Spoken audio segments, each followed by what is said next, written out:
Welcome back to ChedHER, brought to you by JPMorgan Chase, the bank that advances women everywhere. Yes, well, New Year's resolutions often revolve around your physical health and overall wellness, but another factor you should take into consideration in your new year is your financial health.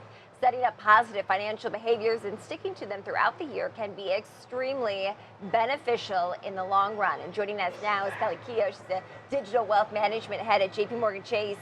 Kelli, it's great to have you with us in such a timely topic. And so, what are some New Year's resolutions that people should think about when it comes to their finances?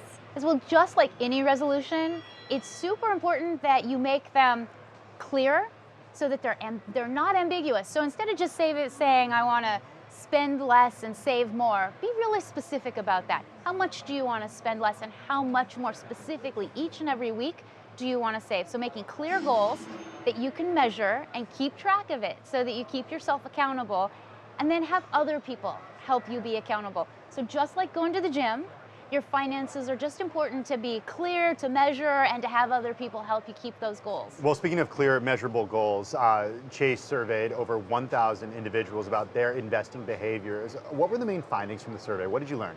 Yeah, so we recently went out to over 1,200 people who invest and those who don't invest. And we were really trying to understand what are the drivers behind why they do invest. And we also dug quite a bit into some of the differences between millennials and other generations.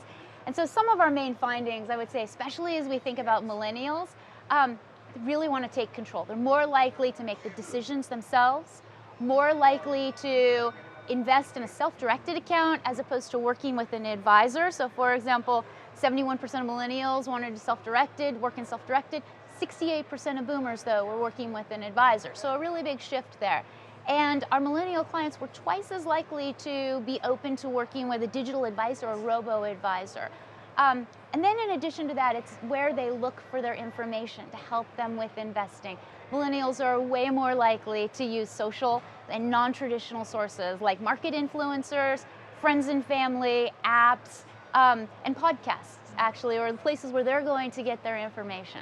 What are some common reasons that you found are reasons that people don't invest? Yeah, so I'd say really three main reasons, and they really start with some people just don't think they have enough money. That's the main reason. So we saw that 76% of people thought their living expenses were too high. 49% were still paying off student loans. And so people feel like they don't necessarily have enough money, but they also there's a myth that you need at least $1,000 to be able to start to invest. In fact, 63% of people said that. And that's just not true. For example, at Chase, through You Invest, no account minimums, or only $500 if you want us to help you manage your money in a digital advice account. So that's really not true that investing is inaccessible if you don't have enough money. Well, I know you also asked about why people start investing. So what are some of the reasons? What's sort of that tipping point that gets someone to say, okay, now it is time for me to invest? Yeah, so let's go back to what are the ways that millennials are looking for information about investing. Same thing, they're looking to their friends, their families, their coworkers. Over half of them have been encouraged to invest by others, and that's what really had them start. Other reasons, major life events like having a kid, buying a home, big life changes. And then the last one, which is equally as important, is about a third of people start investing through the workplace, through their 401k. It's a huge opportunity for people, and they should not pass up. So that's one of the ways that people start investing. Okay, tap out that 401k. Some other advice on how to get started investing? So don't leave money on the table, especially if your employer matches your 401k. That is probably the most important.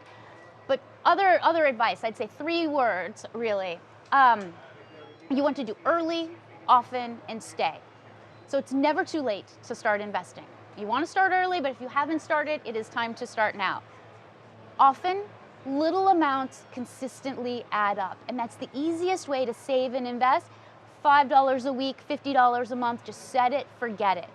And then find a partner who can help you. So whether you're somebody who wants to control it yourself, or whether you're somebody who wants to work with somebody, folks like You Invest, where we have a You Invest trade where you can trade on your own, or You Invest portfolios where we can help you so that you don't really have to worry about it.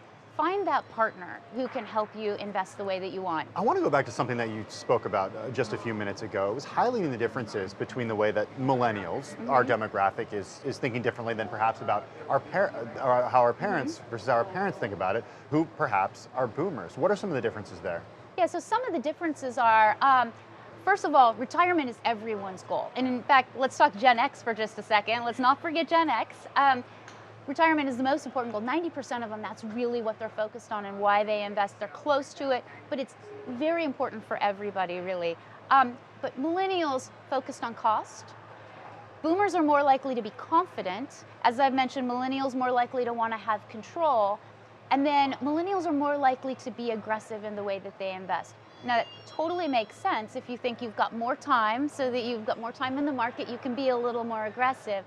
But what's super important for everybody, whether you're confident, whether you're aggressive, is to have a diversified portfolio so that you can withstand the ups and downs and really stay invested, which is that third word that I wanted to make sure we get to, is staying invested throughout the ups and downs is really a key tip. All right, Kelli Keough, such great advice. Kelli is the Digital Wealth Management Head at JPMorgan Chase. Thank you for joining us. Yeah, thank you for having me. JPMorgan Chase knows that the world is increasingly digital, so they're giving you the options to invest your way. You Invest by JPMorgan is a smart, low-cost way to stay invested in your financial goals. Visit chase.com/youinvest or the Chase mobile app to learn more. That's right, and that is going to do it for today's ChedHER, brought to you by JPMorgan Chase. But we will be back here next Friday, 9:30 a.m. Eastern Time. And stay with us because more of Opening Bell is up next.